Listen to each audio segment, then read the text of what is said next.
Welcome back as we continue our coverage of the Deakin Ward and also in this segment, the Planning and Finance Portfolio Budget Highlights for 2009-10 in the City of Greater Geelong. But let's just reflect a little back to our previous segment.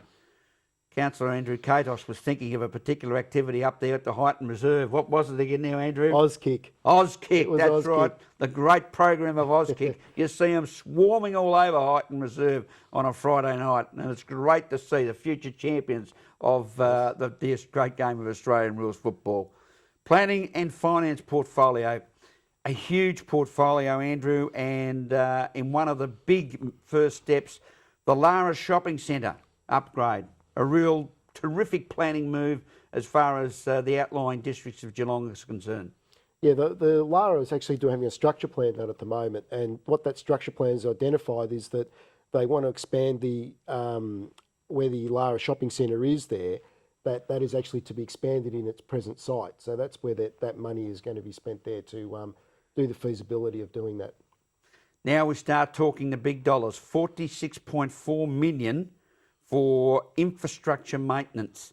Now, before we start getting into any detail, I think it's important for our viewers to understand, we hear this new jargon, I suppose, of infrastructure maintenance.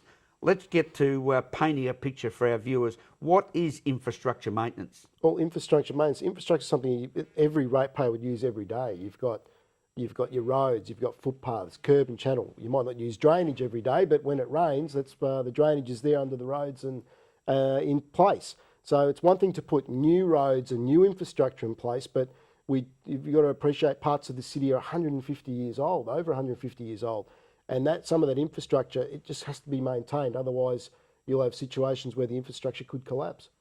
So 46.4 million. It's a lot of bickies, but as you say, a lot of area that we have to continue to maintain on an ongoing basis for us to continue to say Geelong is the best place to live.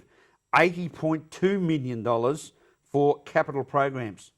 Yeah, capital works. That's, $4.5 million of the surplus is going to capital works. But probably the biggest one on the books this year would be the Leisure Link. It's a $30 million spend out there at Warm Ponds, but it'll give a good facility. And the advantage of this infrastructure, because again, that is also infrastructure, but the advantage of something like Leisure Link is that it won't just create construction jobs, it will actually create ongoing employment. It's going to have a swimming pool, a gymnasium, a library.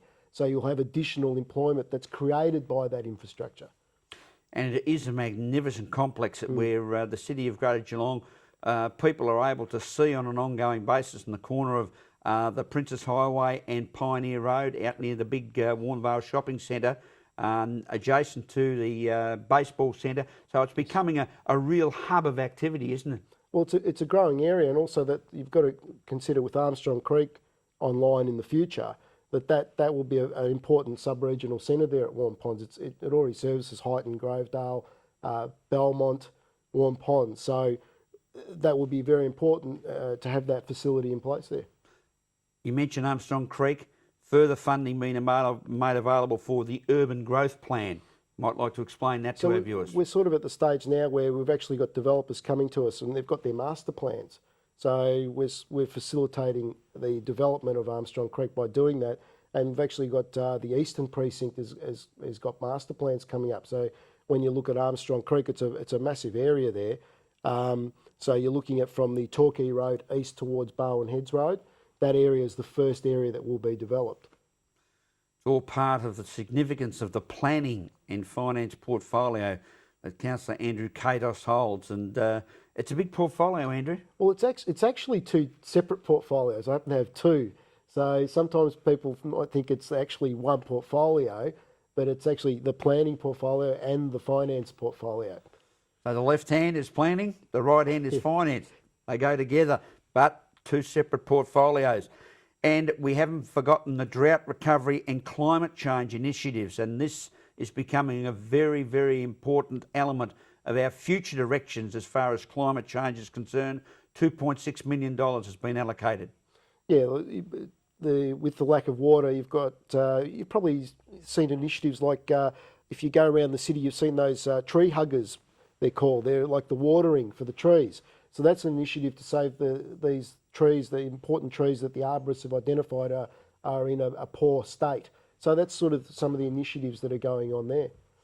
And yes, those tree huggers, particularly I've noticed them along Western Beach. Yes. As you again, viewers from Melbourne may recognise as you drive around the beautiful coastline of the city of Greater Geelong, you'll see these big green tree huggers that are allowing a constant drippage of water in to maintain the life and longevity of these wonderful trees that are probably over 100 years old.